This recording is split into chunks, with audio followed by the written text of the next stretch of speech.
Good morning. Today we are going to discuss hypothesis. Okay, as we know, hypothesis is a tentative statement formulated for empirical testing. In a research process, setting hypothesis is very important. As we know, it is a guesswork or a supposition or a tentative inference as to the existence of some fact, conditions or relationship. നമുക്ക് അറിയുന്നത് പോലെ hypothesis എന്ന് പറഞ്ഞാൽ അതൊരു statement ആണ്, tentative statement ആണ്, or some basic assumptions related to the research work. നമ്മുടെ research വർക്കുമായി ബന്ധപ്പെട്ടുള്ള ചില ബേസിക് അസംഷൻസ് ആണ് ഈ ഹൈപ്പോത്തിസിസ് എന്ന് പറയുന്നത്. അതിൽ ഒരു മീനിങ് നോക്കൂ. It is a tentative statement formulated four empirical testing. It may be A guess, supposition or tentative inferences. In other words, it is a hypothetical statement about a relationship between two or more variables that can be tested with empirical data. മീനിങ്ങിലൂടെ കൂടി നോക്കൂ. Hypothetical statement, in most of the case hypothesis is in the form of a statement about the relationship between two or more variables. രണ്ടോ അതിലധികമോ variables തമ്മിലുള്ള relationship സൂചിപ്പിക്കുന്ന ഒന്നാണ് hypothesis എന്ന് പറയുന്നത്. And ആ റിലേഷൻഷിപ്പ് നമുക്ക് എന്ത് ചെയ്യാൻ പറ്റും? ടെസ്റ്റ് ചെയ്യാൻ പറ്റും. ഈ രീതിയിലുള്ള ഒരു സ്റ്റേറ്റ്മെൻറ്റിനെയാണ് നമ്മൾ ഹൈപ്പോത്തിസിസ് എന്ന് പറയുന്നത്. അപ്പോൾ അതിലുള്ള കാര്യങ്ങൾ, it shows the relationship between two or more variables. First thing is that every hypothesis is related to the relationship between two or more variables, and basically it is a hypothetical statement. നമ്മളൊരു assumption ആണ്, hypothetical statement ആണ്. And the relationship can be tested with empirical data വെച്ചിട്ട് നമുക്ക് relationship test ചെയ്യാൻ പറ്റും. ഇത്രയാണ് ബേസിക്കായിട്ട് what is hypothesis എന്നുള്ളതിൻ്റെ ഒരു മീനിങ് വരുന്നത്. Hypothesis are more specific than research questions. In every research we are asking some research questions. കുറേ ക്വസ്റ്റ്യൻസുകൾ നമ്മൾ സബ് ക്വസ്റ്റ്യൻസ് നമ്മൾ ചോദിക്കും. പക്ഷേ അതിനേക്കാളും കുറച്ചും കൂടി സ്പെസിഫിക് ആണ് ഏത് റിസർച്ചിൻ്റെ ഡയറക്ഷൻ നൽകുന്നതാണ് ഒരു സാധനമാണ് ഹൈപ്പോത്തിസിസ് എന്നത്. Formulation of hypothesis gives a definite point to the inquiry. നമ്മൾ എന്താണോ റിസർച്ചിൽ ചെയ്യാൻ ഉദ്ദേശിക്കുന്നത് ആ ഡെഫിനിറ്റ് പോയിന്റിലേക്കുള്ള ഒരു ഡയറക്ഷൻ കൊടുക്കുന്നുണ്ട് ഹൈപ്പോത്തിസിസ് എന്ന് പറയുന്നത്. ഇനി ഒരു ഒറ്റ ഡെഫിനിഷൻ മാത്രം ഒന്ന് നമ്മൾ കേട്ടിരിക്കാം. According to Lundberg, a hypothesis is a tentative generalisation the validity of which remains to be tested. In its most elementary stage, the hypothesis may be any guess or imaginative idea which becomes the basis for action or investigation. That is very important. The hypothesis fixed by a researcher become the basis for action or investigation. നമ്മുടെ ആക്ഷനോ ഇൻവെസ്റ്റിഗേഷനോ ഒക്കെ ഉള്ളൊരു base എന്ന് പറയുന്നത് hypothesis formulated by the investigator ആണ്.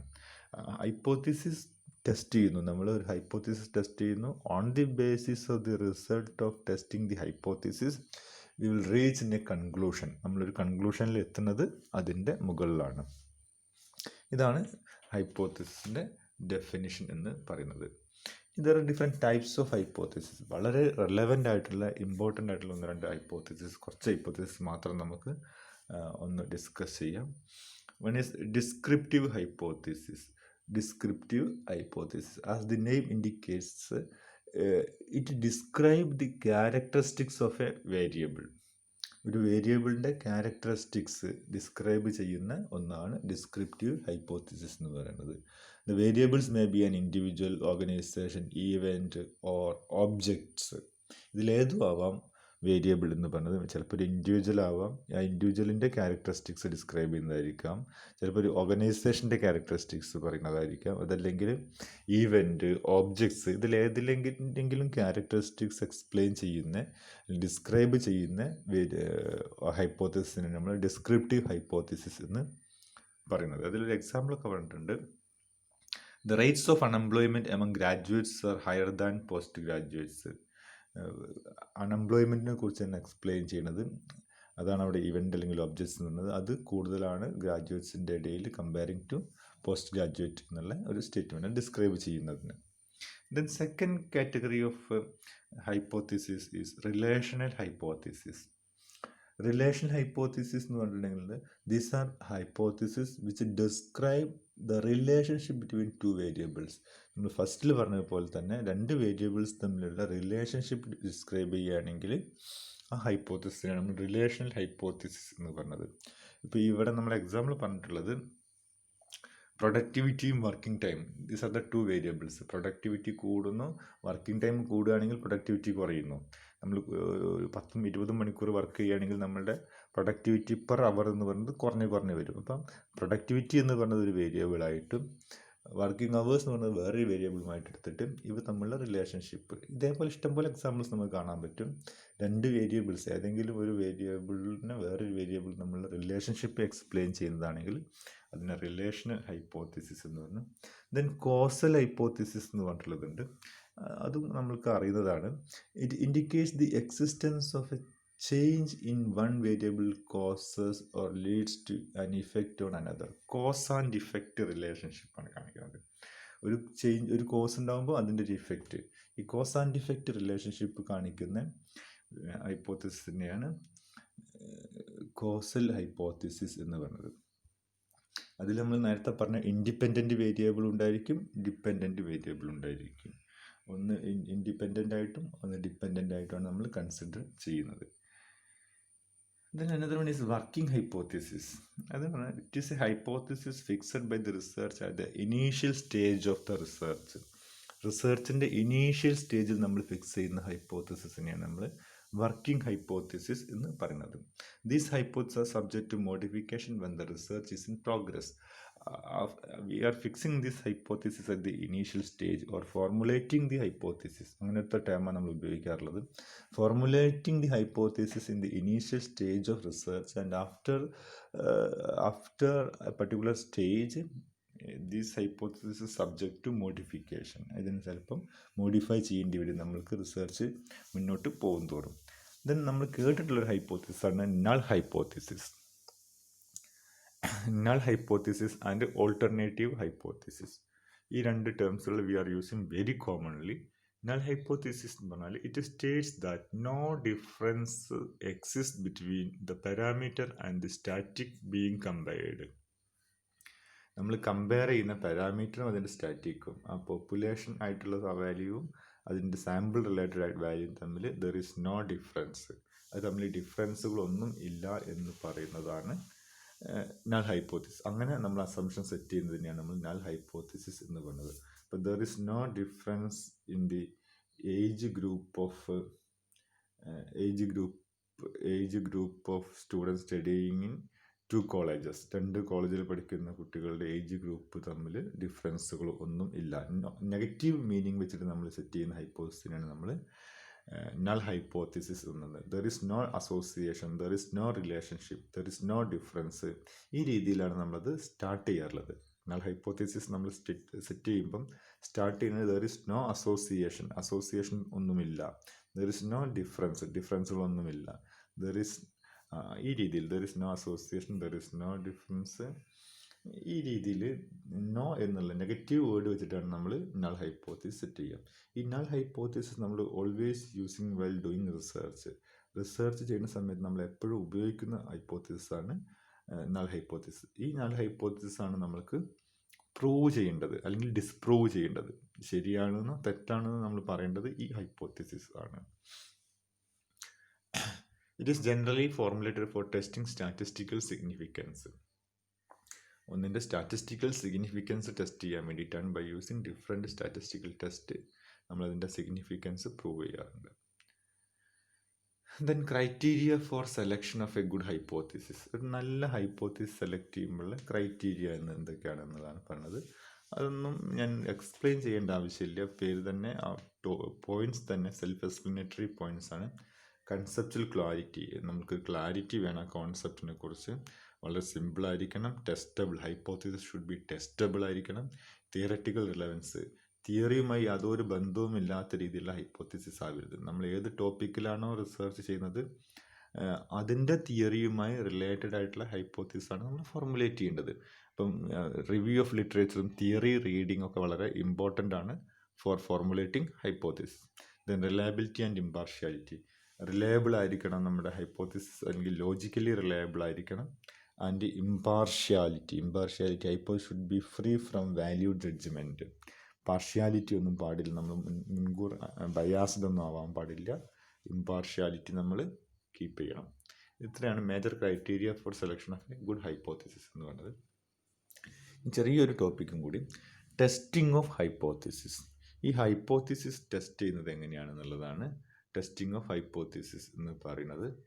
അതിൽ വരുന്നത് ഒന്നുമില്ല, നമ്മൾ നേരത്തെ പറഞ്ഞ കാര്യങ്ങൾ തന്നെ നമ്മളൊരു പോയിന്റ് വൈസിൽ എഴുതി വയ്ക്കുന്നു എന്നുള്ളതാണ്. First specify the null hypothesis. While doing A research നമ്മൾ എന്ത് ചെയ്യും, ഒരു റിസർച്ച് ചെയ്യുന്ന സമയത്ത് നമ്മൾ ചെയ്യുന്നത് ആദ്യം ഒബ്ജക്റ്റീവ് സെറ്റ് ചെയ്യുന്നുണ്ട്. ഫസ്റ്റ് സ്റ്റേജിന് ശേഷം ഒബ്ജക്റ്റീവ് സെറ്റ് ചെയ്യുന്നു. ഈ ഒബ്ജക്റ്റീവ്സ് റിലേറ്റഡ് ആയിട്ടുള്ള ഹൈപ്പോത്തിസിസ് നമ്മൾ ഫോർമുലേറ്റ് ചെയ്യുന്നു. ഹൈപ്പോത്തിസിസ് ഫോർമുലേറ്റ് ചെയ്യുമ്പം നമ്മൾ H0 എന്നുള്ള സിമ്പൽ ഉപയോഗിച്ചിട്ടാണ് നൾ ഹൈപ്പോത്തിസിസിനെ നമ്മൾ സെറ്റ് ചെയ്യുന്നത്. H1 എന്ന് പറയുകയാണെങ്കിൽ അത് ഓൾട്ടർനേറ്റീവ് ഹൈപ്പോത്തിസിസ് എന്നാണ് പറയാറുള്ളത്. അപ്പോൾ ഈ രണ്ട് ഹൈപ്പോത്തിസിസ് നമ്മൾ റിസർച്ചിൽ ഡയറക്റ്റായിട്ട് യൂസ് ചെയ്യുന്നുണ്ട്, null hypothesis and alternative hypothesis. ഈ നൾ ഹൈപ്പോത്തിസിൻ്റെ നേരെ ഓപ്പോസിറ്റാണ് ഓൾട്ടർനേറ്റീവ് ഹൈപ്പോത്തിസിസ്. നമ്മൾ നൾ ഹൈപ്പോത്തിസിസ് സെറ്റ് ചെയ്യുന്ന സമയത്ത് there is no association between two variables എന്ന് പറയുന്നുണ്ട് എങ്കിൽ, ഓൾട്ടർനേറ്റീവ് ഹൈപ്പോത്തിസിസിൻ്റെ സമയത്ത് there is an association between these two variables. Association ഉണ്ട് എന്ന് പറയുന്നതാണ് ഓൾട്ടർനേറ്റീവ് ഹൈപ്പോത്തിസിസ് എന്ന് പറയുന്നത്. അപ്പോൾ നമ്മൾ റിസർച്ച് വർക്ക് ചെയ്യുന്ന സമയത്ത് നമ്മൾ നൾ ഹൈപ്പോത്തിസിസ് ആണ് സെറ്റ് ചെയ്യുക. അപ്പോൾ ഈ ആദ്യം നമ്മൾ ചെയ്യുന്ന ടെസ്റ്റിംഗ് ഓഫ് ഹൈപ്പോത്തിസിസിൽ first stage specify the null hypothesis. Null hypothesis എന്താണെന്നുള്ളത് നമ്മൾ സ്പെസിഫൈ ചെയ്യണം. അപ്പോൾ ഇതുപോലെ ആയിരിക്കും, there is no difference in the death rate across ages 0 to 5 years in India. ഒരു സ്റ്റേറ്റ്മെൻറ്റ് കൊടുത്താണ് നമ്മൾ ദർ ഇസ് നോ ഡിഫറൻസ് എന്നുള്ള രീതിയിൽ ഒരു statement. Then second stage specify the alternative hypothesis. ആദ്യം നൾ ഹൈപ്പോത്തിസിസ്, അപ്പോൾ ദർ ഇസ് നോ എന്നുള്ളതർത്ഥം നമ്മൾ ദർ ഈസ് എ ഡിഫറൻസ് എന്നുള്ള രീതിയിൽ നമ്മൾ കാണിക്കുന്നു, specifying the alternative hypothesis. Then next is set the significance level.